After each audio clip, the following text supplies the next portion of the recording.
Ideas. അപ്പോൾ ഇന്ന് ഞാൻ എന്താ കാണിച്ചതെന്ന് വെച്ചാൽ, ഇപ്പോൾ എല്ലാവരും വീഡിയോസിലും കൈകൊണ്ട് എഴുതിയ പോലെ മലയാളം ഫോണ്ടിലുള്ള ഒരു എഴുത്തുണ്ടാവുമല്ലോ, വൈകുന്നേരം അല്ലെങ്കിൽ ചായ, അങ്ങനെ ആ എഴുത്ത് നമ്മളെ വീഡിയോയിൽ എങ്ങനെ എഴുതാമെന്നാണ്. അപ്പോൾ അതിനായിട്ടാണ് നമ്മൾ പ്ലേ സ്റ്റോറിൽ പോയിട്ട് ആപ്പ് ഡൗൺലോഡ് ചെയ്യണം. ആപ്പിൻ്റെ പേര് ഇൻഫിനിറ്റി പെയിൻറ്റർ എന്നാണ്. അപ്പോൾ നമുക്കത് ഓപ്പൺ ചെയ്യാം. ഞാൻ ഓൾറെഡി ഡൗൺലോഡ് ചെയ്തതാണ്. അപ്പോൾ ഡൗൺലോഡ് ചെയ്ത് കഴിഞ്ഞാൽ അതിൽ രജിസ്റ്റർ ആവാം. ഇമെയിൽ കൊണ്ട് തോന്നുന്നു, എനിക്ക് ഓർമ്മയില്ല. രജിസ്റ്റർ ചെയ്യാതെ അത് കഴിഞ്ഞാൽ നമുക്ക് ക്യാൻവാസ് എടുക്കാം. ബ്ലാക്ക് ക്യാൻവാസാണ്. അപ്പോൾ നമുക്ക് ഏത് കളർ വേണമെങ്കിൽ എടുക്കാം.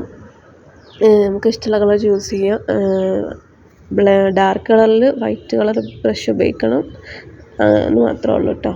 അപ്പം ഞാനിവിടെ വൈറ്റ് ബാക്ക്ഗ്രൗണ്ട് എടുത്തിക്കണ്. എന്നിട്ട് ഈ സൈഡിലുള്ള ഞാൻ എടുത്തില്ല, അത് അമർത്തി കഴിഞ്ഞാൽ നമുക്കിവിടെ കുറേ ടൂള് കാണാം.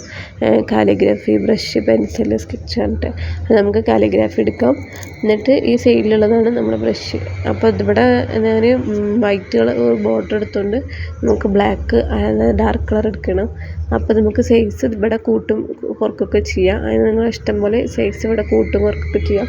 അപ്പോൾ അത്യാവശ്യം സൈസ് വേണം, നല്ലോണം ഈ ഫോണ്ട് എഴുതിയിട്ട് കാണാൻ രസം ഉണ്ടാവുള്ളൂ കേട്ടോ. നമുക്ക് കളർ ചൂസ് ചെയ്യാം. അതിൻ്റെ അടിയിലുള്ള തന്നെയാണ് കളറിൻ്റെ ബോക്സ്. അതിന് നമുക്ക് ബ്ലാക്ക് കളർ ചൂസ് ചെയ്യാം. കളർ എടുത്തതിന് ശേഷം നമുക്കകത്ത് ഓരോ സ്കെച്ച് എടുത്തിട്ട്, ചില ഫോണ്ടുകൾ ചില ബാക്ക്ഗ്രൗണ്ടിൽ വർക്ക് ചെയ്യില്ല കേട്ടോ, ഞാൻ പ്രത്യേകം പറയാം. അപ്പോൾ നമ്മൾ ഒന്ന് കഴിഞ്ഞാൽ ഒന്ന് ആയിട്ട് ഇങ്ങനെ മാറ്റി നോക്കണം ഏതാണ് നമ്മൾ വർക്ക് ചെയ്യണതെന്ന്. വർക്കാവണത് നമുക്ക് വെച്ചിട്ട് നമുക്ക് എഴുതി വെക്കാം. ഇപ്പോൾ നമ്മൾ കളറും സൈസൊക്കെ ശരിയാക്കി എടുത്തിട്ടുണ്ട്. അപ്പോൾ ഫസ്റ്റ് എടുത്ത ബ്രഷ് ഇതിൽ വർക്ക് ചെയ്യണില്ല. അപ്പോൾ രണ്ടാമത്തെ ബ്രഷ് എടുക്കുകയാണ്. അങ്ങനെ ഓരോ ബ്രഷ് മാറ്റി നോക്കിയിട്ട് നമുക്ക് എഴുതാം. അപ്പോൾ ആ ബ്രഷ് ഇതിൽ വർക്ക് ചെയ്യുന്നുണ്ട്. നമുക്ക് ഇത് സൈസിനനുസരിച്ചിട്ടോ. ഹലോ, ഇനി നിങ്ങൾക്ക് ഒന്നുകൂടിയും സൈസ് കൂട്ടുന്നുണ്ടെങ്കിൽ ഈ ഫോണ്ട് ഒന്നും കൂടി കട്ട് ചെയ്തിട്ട് വരും.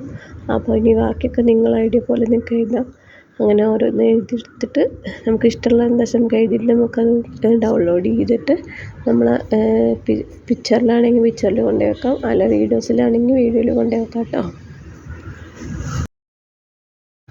ആ സൈഡിലുള്ള 3 കുത്തുള്ള അത് പ്രസ് ചെയ്യും.